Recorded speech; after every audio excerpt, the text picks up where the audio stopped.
स्वामी जी, क्योंकि आज ये सामाजिक जो हमारा एपिसोड चल रहा है, तो इसी कंटिन्यूटी को बनाए रखने के लिए भारत की पारिवारिक व्यवस्था के बारे में भी बताना चाहता हूँ।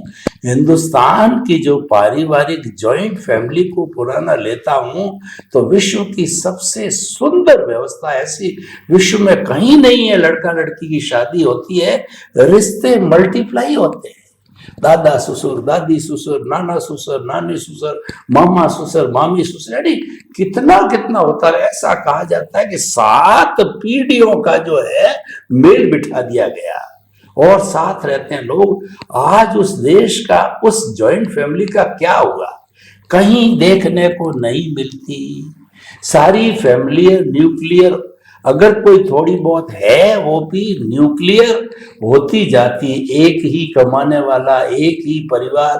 और सबसे बड़ी दर्दनाक स्थिति ये कि माता पिता को कोई बेटा साथ रखना नहीं चाह रहा है, वृद्धाश्रम में भेज देते हैं, अकेले बिठा देते हैं, कुंभ के मेले में छोड़ के लाते हैं। क्या हो रहा है? इस पारिवारिक व्यवस्था को सही करने के लिए मान लिया पूरी जॉइंट फैमिली इतनी पॉसिबल नहीं है आज की व्यवस्था के अनुसार। फिर भी जितने मेंबर हैं, माता पिता तो अंग है परिवार का, उनको साथ रखना और जितने भी रहें प्रेम के साथ रहें। उस प्रेम का सूत्र अध्यात्म विज्ञान के माध्यम से दीजिए ताकि जीवन में खुशहाली आवे।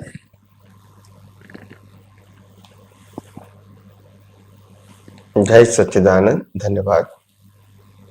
देखो, प्रश्न तो काफी सहज और सरल है कि क्यों आज समाज में ऐसी व्यवस्था बनी हुई है, लोग क्यों नहीं समझते हैं और अपने ही जीवन को डायरेक्ट कहो या इनडायरेक्ट कहो क्यों बर्बाद कर रहे हैं। इस सोच से कि भी हम दोनों ही जीवन जिएंगे और कुछ बड़ा परिवार हमको नहीं चाहिए, सब अपना अपना अपनी तरफ से जीने की कोशिश करें।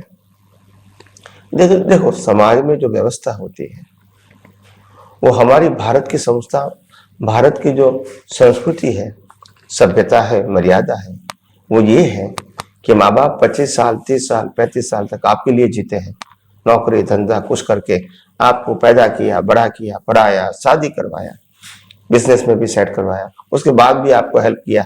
लड़की की शादी करते हैं तो भी दामाद को, लड़की को देते रहते हैं। तो इतनी सारी हमारी व्यवस्था है, अच्छी बात है, ये माँ बाप की जिम्मेदारी है। मगर जब हमारे माँ बाप 50, 60, 65, 17 साल के हो जाते हैं तो बच्चे की भी वो जिम्मेदारी हो जाती है कि उनको संभाले। तो ये अरस परस है, जब उन्होंने अपनी युवानी को आपके ऊपर भेंट चढ़ा दिया है तो आपको भी आपकी युवानी नहीं कहो मगर युवानी से ऊपर आधे की उम्र होगी, उस समय आपको भी माता पिता की सेवा करनी चाहिए, क्योंकि उनको वो जरूरत है। और सेवा में दूसरा कुछ नहीं है। अगर मांगी सादगी होती है तो आपको हेल्प करना है, तन से, मन से, धन से, बस। और उनको एश्योरेंस देना है कि हम आपके साथ हैं।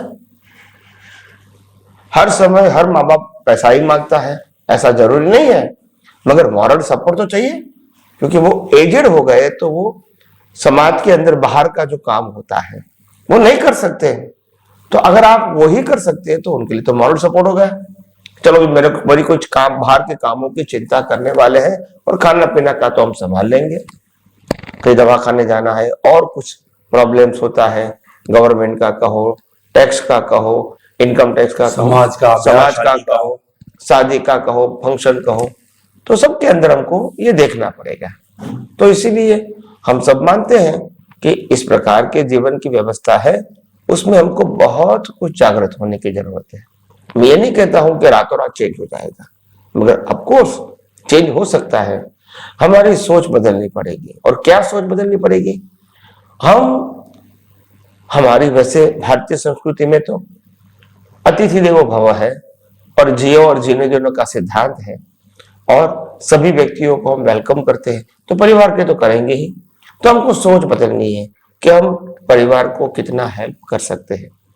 आज एक व्यक्ति को, हर व्यक्ति को मालूम होना चाहिए कि आज हम ये पोस्ट पर आए हैं, उसमें मेरे माता पिता, भाई बहन, समाज, परिवार, मित्र, स्कूल कॉलेज के टीचर्स, फ्रेंड्स, कंपनियां, गवर्नमेंट, ये सबके सहयोग से मैं आगे आया हूं, मैं अकेले आगे नहीं आया हूं, ये सबका सपोर्ट डायरेक्ट या इनडायरेक्ट है।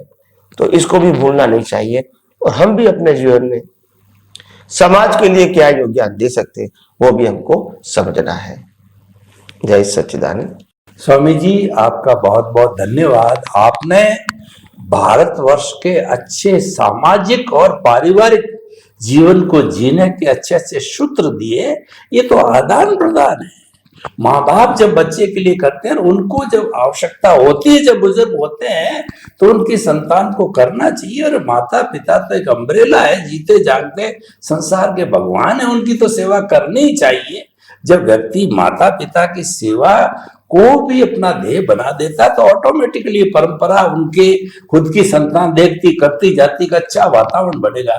कुल मिलाकर के अध्यात्म विज्ञान जो कहता है कि शांतिपूर्ण से अस्तित्व होना चाहिए, घर में प्रेम होना चाहिए, सबके अधिकारों को किसी का हनन नहीं होना चाहिए, समानता का व्यवहार होना चाहिए।